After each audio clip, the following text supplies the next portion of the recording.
Hey guys, welcome to the channel. நேற்று பார்த்தீங்கன்னா டிசியும் Warner brothers picture animation அவங்களோட animated ப்ராஜெக்டான watchman படத்தோட ட்ரெய்லர் வந்து ரிலீஸ் பண்ணாங்க. வாட்ச்மேன் படத்தை இதுக்கு முன்னாடி நம்ம மூவிஸ்லையும் சீரிஸ் மூலமாகவும் பார்த்துருப்போம். பட் ஆனால் இந்த வாட்டி ஒரு டிஃப்ரெண்ட்டாக ஒரு 3D அனிமேட்டட் படம், அதாவது 2D ஹேண்ட் ட்ரான் பிக்சர்ஸ் கிடையாது, ஃபுல்லி 3D அனிமேட்டட்.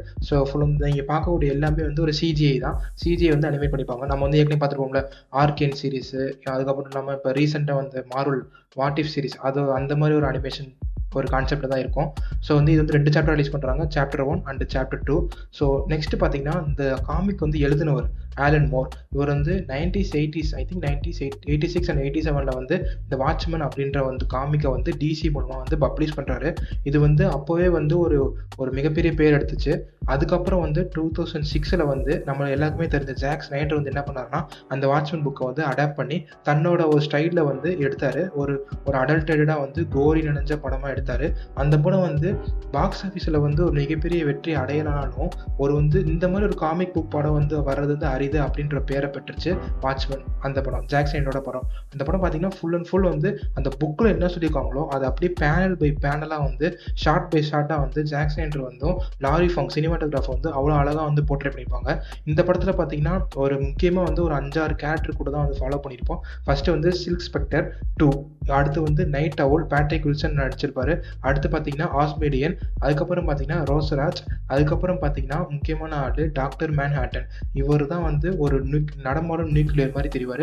அது நெக்ஸ்ட் பார்த்தீங்கன்னா HBO இந்த வாட்ச்மேன் அடாப்ட் பண்ணாங்க அவங்களோட ஸ்டைலில். இது படத்தோட சீக்குவலாக சொல்லப்படலை. ஆலன் மூர் எழுதின காமிக் புக் வாட்ச்மேன் அதோட சீக்குவலாகவே கருதப்பட்டுச்சு. இந்த ஷோவோட ஷோ ரன்னர் டேமன் லிண்டோல், இவரும் ஒசரக்கோட ஷோ ரன்னர் கிறிஸ் மண்டியும் சேர்ந்து தான் இப்போ புதுசாக வரக்கூடிய டிசிக்கு கிரீன் லேண்டனை ஸ்க்ரீனில் அடாப்ட் பண்ண போகிறாங்க HBO காண்டி. நெக்ஸ்ட் இந்த மூவியோட அனிமேஷன் ஸ்டைல் எனக்கு எதை ரிமைன் பண்ணுதுன்னா நெட்ஃப்ளிக்ஸோட ஆர்கேன் சீரிஸ் இருக்குல்ல, அந்த 3D CG அனிமேட்டட் அந்த இதை ஸ்டைலை காட்டுற மாதிரி இருக்குது. நெக்ஸ்ட்டு ரீசெண்டாக மார்வலோட வாட் இஃப் சீரிஸ் அதோட அனிமேட்டட் ஸ்டைலில் இருக்கிற மாதிரி இருக்குது.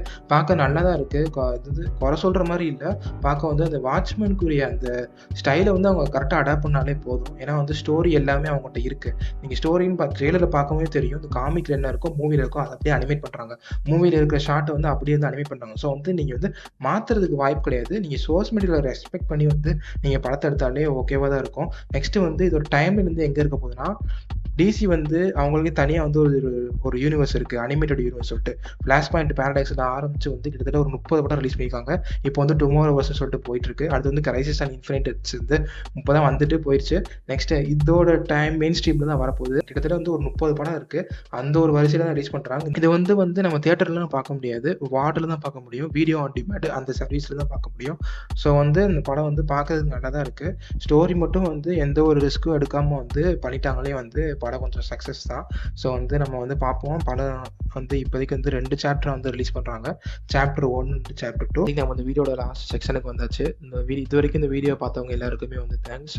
உங்களோட சப்போர்ட்டை நீங்கள் லைக் அண்ட் சப்ஸ்கிரைப் மூலமாக தெரிவிக்க. நான் உங்களை அடுத்த ஒரு நெக்ஸ்ட் வீடியோவில் சந்திக்கிறேன்.